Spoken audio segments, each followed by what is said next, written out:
مسلسل Stranger Things هو واحد من أقوى المسلسلات اللي أمتعتنا على مدار كذا سنة، فمن موسم لموسم كنا دايما بنستنى الأحداث القوية اللي مليانة إثارة وغموض. فالمسلسل كوكتيل من الأحداث.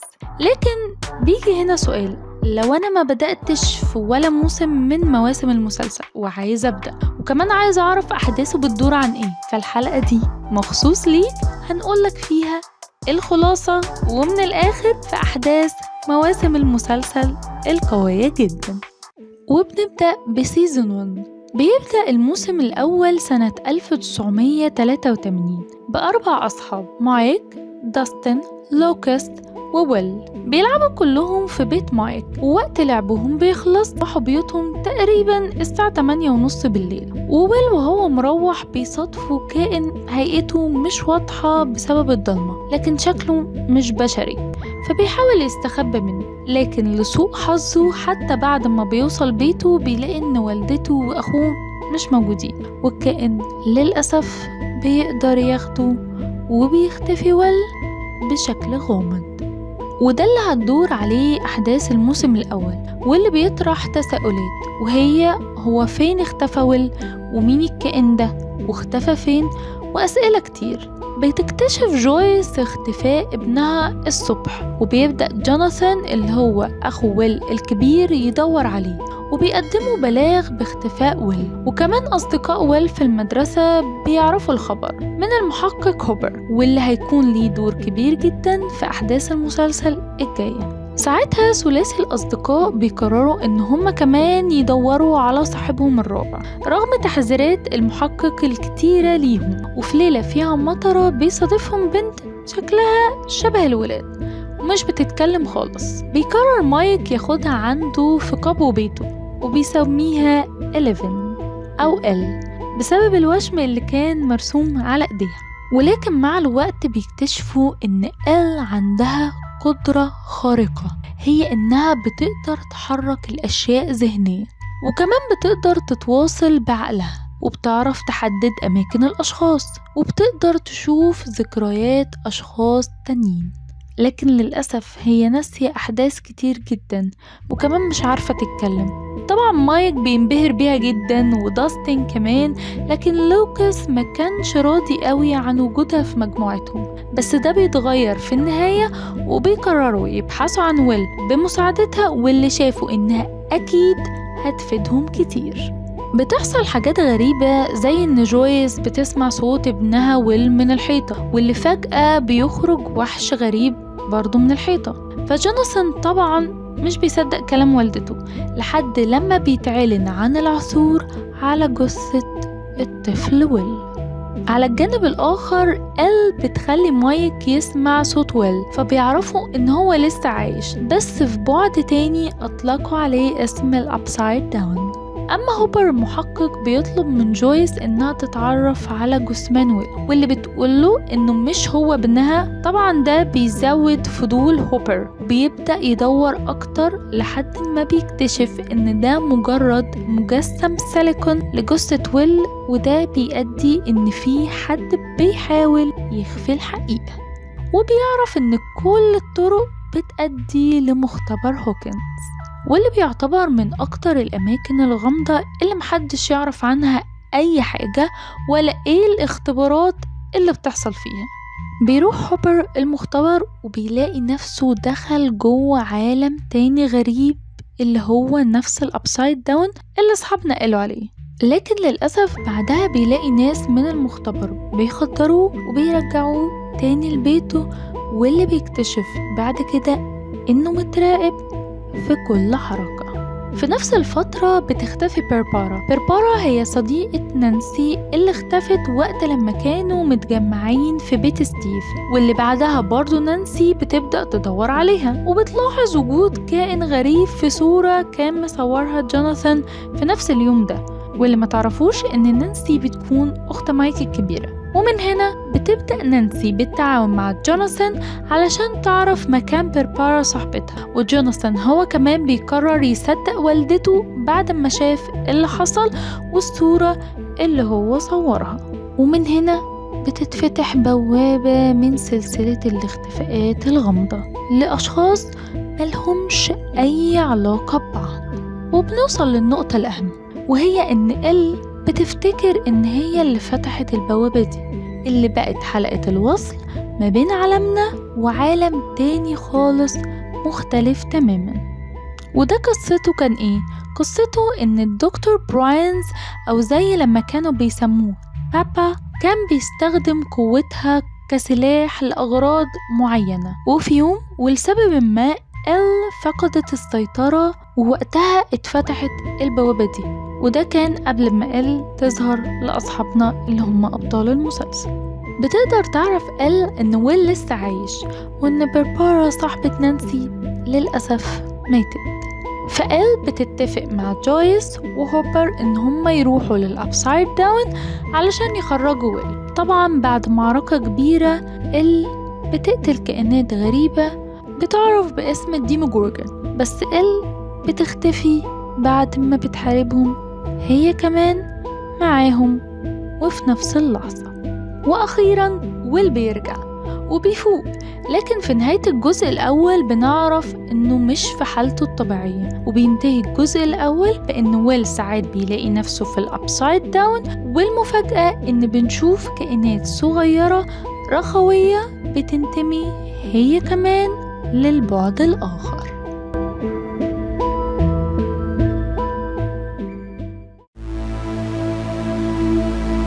وبتبدأ أحداث سيزن 2 في سنة 1984 بعد سنة واحدة بس من أحداث الجزء الأول. بتظهر شخصيات جديدة زي ماكس اللي هتبقى جزء من شلة مايك، واللي في البداية مايك هيكون مش حابب وجودها لأنه شايفها أخدت مكان 11 اللي مازالت مختفية بعد المعركة اللي حصلت في نهاية الجزء الأول. وكمان ماكس ليها أخ غير شقيق مشاغب جدا ومحدش بيعرف يسيطر عليه اسمه بيلي، ورغم رخامته هيكون ليه دور كبير في الأحداث الجاية. وبنلاقي إن جويس مامة ويل ارتبطت بشخص طيب اسمه بوب. أما بقى ويل فحوار بيبدأ يروح جلسات مع والدته بسبب الأحلام والكوابيس اللي بيشوفها عن الأبسايد داون، لكن في الحقيقة هو حرفيا بينتقل هناك بشكل لحظي. والمرعب أكتر إنه بيشوف ظل ضخم في العالم المقلوب بيطارده، وطبعا ده بالنسبة لطفل في سنه يعتبر قمة الرعب وعدم الاستقرار النفسي. ولما بيحكي لأصدقائه عن اللي بيشوفه بيسموه وحش الظل مايند فلاير. وبعد محاولات كثيرة من ويل إنه يقاوم المايند فلاير ده اللي للأسف بيستحوذ عليه في النهاية وبيستخدمه كجاسوس ليه كنوع من وسائل التواصل مع عالمنا. فوالدته بتاخده عند دكتور أوينز علشان يلاقي له حل، وهو الدكتور اللي مسك مختبر هوكنز بعد اختفاء دكتور براينز. وفي نفس الوقت بيلاحظ هوبر تعفن في أراضي هوكنز وبمحصولها، وده بسبب إن البوابة لسه مفتوحة والمايند فلاير عمل شبكة أنفاق تحت هوكنز. أما داستن بيفكر إنه اكتشف مخلوق جديد ولطيف رخوي كده وصغير، لكن بيتضح إن هو نفس الشيء الرخوي اللي خرج من ويل في نهاية الجزء الأول، واللي فجأة لقوه كبر وبقى مخلوق متوحش لأنه شوية شبه وحش الجزء الأول بس على شكل حيوان. بنكتشف إن إل لسه عايشة، لكن هوبر خباها عنده ولمدة سنة كاملة بعد ما لقاها، خصوصا إنها بقت مطلوبة من السلطات تحت مسمى إنها سلاح روسي بسبب قدراتها الاستثنائية. لكن 11 بتخلف بوعدها مع هوبر لأنها مشتاقة لمايك وأصحابها، فبتهرب من البيت بعد ما شافت صورة والدتها البيولوجية، وبتقرر تزورها عشان تفتكر أحداث معينة، ومن ضمنها البنت اللي بمثابة أختها اللي كانت معاها في الغرفة في المختبر. بتعرف إن اسمها كالي أو 008، وبتمتلك قدرات زيها لكن قدرات نفسية أكتر. وأثناء وجودها مع كالي بتقرر ترجع فجأة بعد ما بتشوف إن أصدقائها في خطر. أما بوب حبيب جويس اللي كان مفاجأة الجزء ده إنه هيضحي بنفسه علشان يشتت انتباه الكائنات الغريبة اللي هي الديموغورجن اللي في مختبر هوكنز، ويساعد جويس وهوبر والأولاد إنهم يخرجوا من المختبر بعد ما بيتعرض لهجوم كبير من الكائنات دي. بعد ما بيخرجوا من المختبر المايند فلاير بيستخدم الكائن اللي اكتشفه داستن وبيبدأ يهاجمهم كلهم، وهنا إل بتوصل في الوقت المناسب وبتنقذهم، وبيتفاجئ الكل إنها لسه عايشة. وفي النهاية كلهم بيتوصلوا لحقيقة واحدة، وهي إنه لازم يفصلوا المايند فلاير أو الظل الخفي ده عن ويل علشان يقدروا يقضوا عليه. أما ويل كان ليه فضل في الموضوع ده بإنه متصل بالمايند فلاير لأنه عارف إن الحل إن البوابة تتقفل. ومن هنا جويس ونانسي وجوناثان بياخدوا ويل علشان يحرروه من المايند فلاير، وستيف وداستن ولوكاست وماكس ومايك بيروحوا مركز الأنفاق اللي أنشأها المايند فلاير علشان يحرقوه لأن الحرارة بتضعفه. أما هوبر وإليفن بيروحوا المختبر علشان يقفلوا بوابة الأبسايد داون، وبتبدأ الأحداث تتصاعد، وكل مجموعة بتكون مسؤولة عن مهمة محددة شديدة الخطورة، وبيخرج المايند فلاير من ويل. بس مش بنعرف هل في الجزء ده رجع البوابة ولا لأ، وبتنجح 11 في إنها تقفل البوابة، وبينتهي الموسم التاني وإن مازال في جزء تاني من المايند فلاير أو الظل ده عايش في العالم المقلوب، وبيخلص الجزء على قفلة بتحمس كل المشاهدين لعلامات استفهام هتكون إجابتها كلها جوه الأحداث الجاية في الجزء الثالث. وفي الموسم الثالث قبل صيف 1985 بنلاقي إن في جهة عسكرية روسية بتجهز آلة عشان تفتح بوابة العالم المقلوب من داخل هوكنز، وده أسفل مبنى جديد اللي هو المركز التجاري. بعد ما بيفتحوا البوابة بيرجع المايند فلاير تاني اللي كان موجود جوه ويل بس في شكل جديد ومرعب وبخطة جديدة. ولسوء الحظ بيلي أخو ماكس بيكون أول ضحية والعنصر الأساسي اللي هيجيب أشخاص آخرين للمايند فلاير علشان يحولهم لخدم شبه الزومبي عنده، وبيخلق لنفسه شكل قوي ووحشي أكتر. أما ماكس و11 بيقرروا يخرجوا ويتفسحوا شوية، وأثناء لعب ماكس و11 لعبة باستخدام قدرتها العقلية بتكتشف إن في شيء مش طبيعي بخصوص بيلي أخو ماكس، وبيتجمعوا مرة تانية مع لوكاس ومايك وداستن علشان يبدأوا تتبع بيلي لحد لما بيتأكدوا إن تم الاستحواذ عليه من المايند فلاير. أما داستن بعد عودته من السفر بيلاقي أصدقائه منشغلين عنه، وبقى عنده حبيبة لطيفة كده اسمها سوزي، واللي هتساعدهم بشكل أساسي وغير مباشر في قفل البوابة في نهاية الموسم.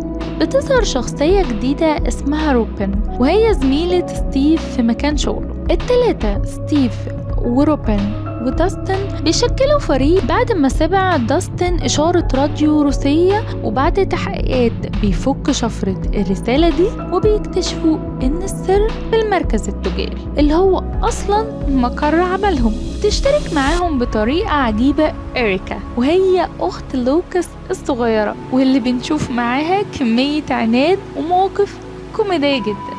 بنلاحظ تطور صداقة جويس وهوبر، وفي الفترة اللي جويس بتلاحظ فيها خلل في المغناطيس في بيتها وفي مكان شغلها، وبتفكر ان وجود بوابة العالم المقلوب مفتوحة هي اللي بتسبب في الخلل المغناطيسي ده، وبتتعاون مع هوبر وبيصادفوا العالم الروسي اللي كان مكلف بمهمة فتح البوابة. كل الخيوط لأبطال المسلسل بتوصل لنهاية لمقر المركز التجاري اللي بتحصل فيه معركة عنيفة، واللي للأسف بسببها بتخسر قوتها. بيقرر بيلي أخو ماكس يضحي بنفسه علشان ينقذ إل من الموت في مشهد مؤثر وغير متوقع تماما من بيلي، علشان كده قلنا قبل كده ان هيكون ليه دور كبير في الاحداث. اما جويس وهوبر بيستخدموا الآلة الروسية علشان يقفلوا البوابة، وبنشوف ان هوبر للأسف برضو ما بيقدرش ينجى وقت قفل البوابة. وبعدها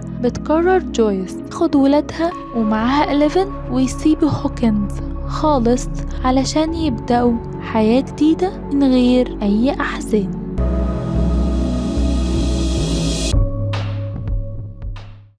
وبيبدأ الموسم الرابع، وبعد 8 شهور من اللي حصل في المركز التجاري بتحصل جريمة قتل في هوكنز كلاريسي كانغهام بشكل مروع. وقتها بيقرر صديق كريسي جيسون وفريق كرة القدم البحث عن إيدي لأنه المتهم في وجهة نظرهم، ومن هنا قرر يساعدوا داستن، لوكاست وإريكا وماكس وستيف ونانسي وروبن، وبدأوا يحققوا في الجريمة لحد ما اكتشفوا إن القاتل الحقيقي هو كائن من عالم الأبسايد داون اسمه فيكنا، وده اللي هيدور حواليه أحداث الموسم. واللي للأسف فيكنا بدأ يطارد ماكس وبقت هدف ليه بسبب حزنها على وفاة أخوها بيلي. أما نانسي وروبن بيكتشفوا إن في جريمة مشابهة حصلت لعيلة في الخمسينات، وعرفوا إن الشخص الأخير الناجي بجانب طفل عيلة هنري هو الأب اللي تم اتهامه بمقتل مراته وبنته، واللي ساعده يعيش هي موسيقى معينة كان بيسمعها. وبسبب المعلومة دي بيقدروا ينقذوا ماكس من فيكنا بشكل مؤقت عن طريق أغنيتها المفضلة Running Up That Hill، لأن فيكنا بيستهدف الأشخاص اللي بيعانوا من صدمات نفسية سابقة، واللي شفنا مشهد حرفيا أيقوني لماكس مع تراك الأغنية. بتقرر المجموعة دي الانقسام لفريقين، فريق الأول اللي هو ماكس ولوكاس وإريكا في العالم الواقعي، والفريق التاني هو داستن وإيدي وروبن وستيف ونانسي في العالم المقلوب، علشان يقدروا يقضوا على فيكنا اللي بيعرفوا مع الوقت، واللي بتكون مفاجأة الموسم إن هو نفسه الطفل هنري الصغير اللي تسبب في قتل عيلته في الخمسينيات. أما جويس جالها دمية روسية مشهورة غامضة جواها ملاحظات بتقول إن هوبر لسه عايش موجود في إحدى السجون في روسيا، وطبعا الدليل كان آخر مشهد في الجزء الثاني، فبتستنجد بمواري بومان علشان يساعدها في إنقاذه. والشخصية الجديدة دي هيكون ليها دور قوي ولمحة فاني كده في الأحداث الجاية. ووقت ما بيروحوا هناك بيقدروا بالفعل يحرروا هوبر اللي بالفعل طلع عايش، وكانت مفاجأة حلوة طبعا لكل عشاق المسلسل. لكن بيكتشفوا وجود الكائنات الغريبة اللي هي الديموجورجن اللي ظهرت في المواسم السابقة لكنها حية وبيتم استخدامها في السجن، فبيعرفوا ساعتها ان في بوابات لسه مفتوحة وان الأولاد في هوكنز بقوا في خطر، فبيقرروا يقتلوا الديموجورجن علشان يضعفوا الكيان الأساسي اللي هو فيكنا. أما 11 بتروح لإحدى المختبرات مع دكتور أوينز علشان تستعيد قوتها. بتتفاجئ إن دكتور براينز اللي هو بابا لسه عايش، واللي كان اختفى بشكل غامض في الأحداث السابقة، واللي هيساعدها تستعيد قدرتها عن طريق استعادتها لذكرياتها. بس للأسف برضو بيساعدها علشان يستغل قوتها تاني زي زمان أيام المختبر. وبعد رحلة طويلة بتفتكر إن في شخص في المختبر كان بيساعد دكتور براينز، كان بيساعد وبيحفزها، والكلام ده كان سنة 1979. وهي كمان ساعدت الشخص ده لما خلصته من شريحة موجودة جواه، واللي اتضح ان الشريحة دي كانت بتمنعه انه يستخدم قوته. وبعد ما ساعدته للأسف بتعرف انه استغلها علشان يستخدم قوته، وان بقاله سنين تحت سيطرة دكتور براينز، وهو اللي قتل كل الأطفال اللي في المختبر، اللي كانت دايما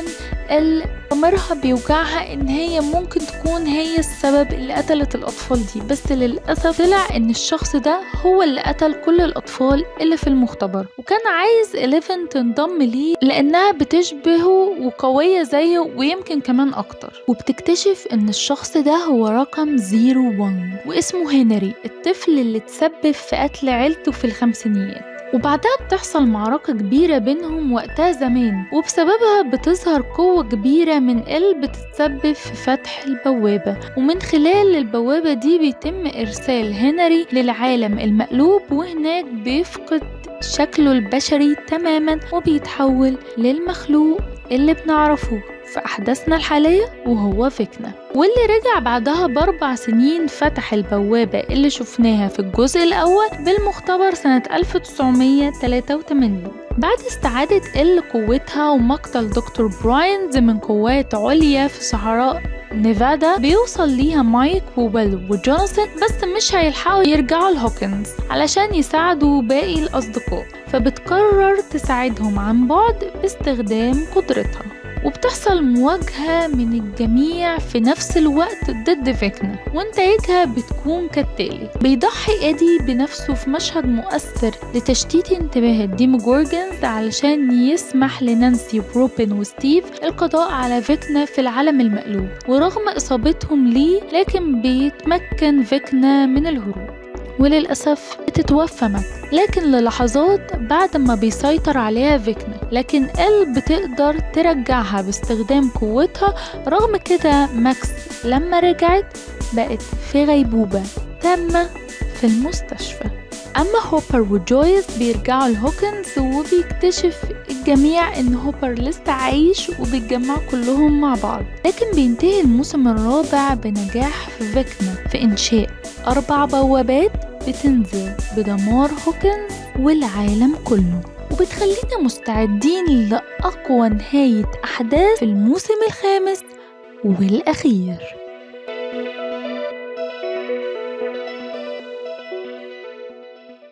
بيبدأ الموسم الخامس والأخير. مع بداية الأحداث بنعرف إن الموسم ده هتكون فيه إجابات لتساؤلات كتير كانت المواسم السابقة، وبتتكشف فيه كل الحقائق، أو زي ما بنقول الكل بيكشف ورق لعبته وبيوصل لليفل الوحش، واللي بيكون الهدف الأول والأخير لأبطالنا هو القضاء على فيكنا نهائيا، واللي بعد ما أصبحت هوكنز حرفيا مدينة الظلام مع فتح جميع بوابات العالم المقلوب اللي أدى لانتشار جميع الكائنات الديموغورجون اللي هي المساعد الأول والأقوى لفيكنا في تنفيذ أوامره وخطته اللي بيسعى ليها ولتنفيذها بأي شكل أيا كان. بنشوف الطفلة هولي اللي هي أخت مايك ونانسي اللي حرفيا كانت مفاجأة الموسم واللي هيكون ليها دور كبير في الأحداث. بتكون كمان للأسف ماكس لسه في غيبوبة ومحدش عارف هل هتقدر تفوق منها ولا لأ، وهي كمان هيكون ليها دور مؤثر في الأحداث. أما بقى بنيجي لأهم شخصيتين في المسلسل هما ويل وإليفن. ويل بسبب رجوع سيطرة فيكنا عليه من تاني وإنه برضه مازال بيحاول يستخدمه لأهداف التجسسية، فهل هيقدر يتغلب عليه وينقذ أصحابه وينقذ مجموعتهم ولا لأ؟ ده اللي هنشوفه من خلال أحداث الموسم. أما إليفن فهي جوكر الأحداث طبعا في الموسم ده، واللي بتفتح عليها جبهة تانية وهي الحكومة اللي شايفاها واخدة صورة غلط عنها، وإن هي الكائن المهدد للأمن القومي لهوكنز، وإن لازم يتم استغلالها من قبل الحكومة للقضاء على كل الفوضى دي. فبتقرر تهرب وتعيش متخفية وتنفذ خطة القضاء على فيكنا مع أصحابنا في سرية تامة بعيد عن الأنظار. فهل برضه هتنجح في مهمتها؟ ده اللي هنكتشفه من خلال الأحداث. كمان هتكون في مشاهد جميلة ومؤثرة في الموسم الخامس والأخير بين هوبر وإليفن، وخوف وحماية هوبر ليها لأنها حلت محل بنته اللي فقدها، واللي بيحاول بكل الطرق إنه مش هيسمح إنه يفقد بنته تاني ويعيش نفس الشعور من تاني مع إليفن. فبنلاقيه بيدافع بكل قوته عنها حتى لو عرض حياته للخطر. كمان بنشوف علاقة أم بابنها وخوفها عليه وحمايتها ليه بكل قوتها رغم ضعفها، بنشوفها في ويل ومامته جويس. كمان بنشوف مواقف صداقة قوية وجدعنة بجد بين ستيف وداستن، وإن كل واحد فيهم مش مستعد إنه يفقد التاني بأي شكل أيا كان، وإنهم مستعدين ينقذوا بعض في أي موقف خطر ممكن يهدد حياتهم. كمان بنشوف حياة عائلية في أسرة مايك، وإن كل فرد فيها بيحاول يحمي التاني، سواء مايك ونانسي وهولي وروابط الإخوات، أو كمان مع مامتهم واللي كان ليها دور كبير في الأحداث في الموسم ده. فهنشوف مش بس أحداث، لأ هنشوف روابط قوية سواء كانت عائلية أو روابط صداقة. أما عن نهاية الأحداث فهتكون مفاجأة لجميع عشاق Stranger Things، وبيخلص المسلسل. وبيتقفل الباب، لكن بيتفتح باب تاني خالص وهو باب التفكير في النهاية. في اللي شاف النهاية شافها مرضية بشكل كافي وفيها عدل جدا، وفي اللي شافها انها ممكن تكون ظالمة او فيها لمحة من الحزن. وده اللي هتقدر تقرره لما تشوف الموسم الخامس والاخير بنفسك وتقرر تكون مع اي رأي فيهم خلال رحلة من 8 حلقات للموسم.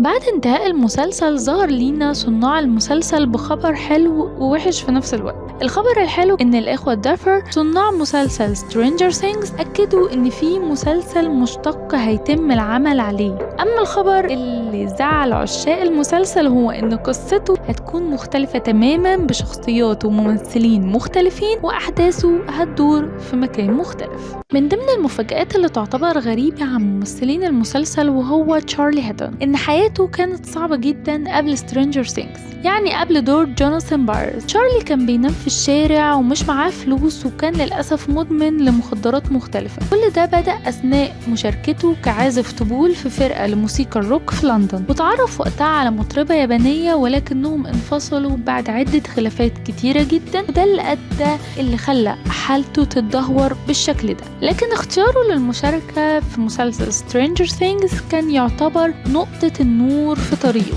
اللي غيرت حياته تماما، وهو حاليا عايش في لوس أنجلوس ومرتبط بزميلته اللي قامت بدور نانسي في المسلسل وهي ناتالي داير، من أشهر نجوم الساحة في وقتنا الحالي. كمان من ضمن الأخبار إن تم بيع منزل عائلة باير بعد الانتهاء من تصوير الموسم الأخير من مسلسل Stranger Things. المبلغ اللي كان معروض كان $675,000، ولكن المشتري تفاوض للحصول على مبلغ أقل وتم بيعه. المنزل تم تصوير مشهد ونونا رايدر الشهير فيه وهي بتتواصل مع ابنها من البعد الآخر من خلال أضواء عيد الميلاد، واللي مشاهد البيت بتحمل الكثير من الذكريات لعشاق المسلسل. كمان في حوار ولقاء مع الممثل فين وولفورد اللي كان بيقوم بدور مايك، قال انه كان اخر يوم تصوير الكل كان موجود، حتى اللي ما كانش عنده مشاهد علشان يحضروا اللحظة النهائية. وقتها ادرك ان النهاية هتكون حاجة ضخمة جدا، وقال ان شهدت عليها طفولتي ومراهقتي واصحابي واحنا كلنا كبرنا سوا. بيقول انا اتقدمت لدوري في Stranger Things وانا اصلا عيان، والدي صور لي الفيديو بصورة مهزوزة من البيت وما كانش مهتم خالص، بس والدي قال يلا نعملها يا اما النهارده يا اما بلاش. وبعد كده المخرجين لما شافوا الفيديو قالوا هو ده. وقال كمان لما المسلسل اتعرض كنت 13 سنة بس، كل حاجة اتغيرت. كنت في الشارع فجأة لقيت وشي في الشوارع على بوسترات المسلسل والناس بتشاور عليا، وبدأ يجيلي نوبات هلع بسبب قلقي من الشهرة. وده علمني ان مش كل حاجة بنشوفها بتلمع بتبقى كويسة من جواها. واضاف ان مع تصوير اخر مشهد الصمت غطى على المكان بشكل غريب، وبيقول ان حسينا ان الهواء كان كأنه تقيل مع احاسيس مختلطة، حزن وفخر. كانت لحظة سريالية، كلنا حضننا بعض وعيطنا وحسينا اننا عملنا حاجة بجد كبيرة بالرغم من ألم الفراق. وبيخلص المسلسل الأقوى Stranger Things اللي عشنا معاه رحلة من المغامرات والتفاصيل على مدار سنين من 2016 واللي كانت نهايتها في 2026. لو انت عشت معانا الرحلة دي ومغامراتها من خلال حلقتنا قول لنا رأيك في الكومنتات مع لايك وسبسكرايب علشان تكمل مغامرات أكتر وترشيحات أكتر وأكتر وكمان قوية جدا. معايا أنا دعاء إبراهيم من Behind the Scene في ترشيحات Behind.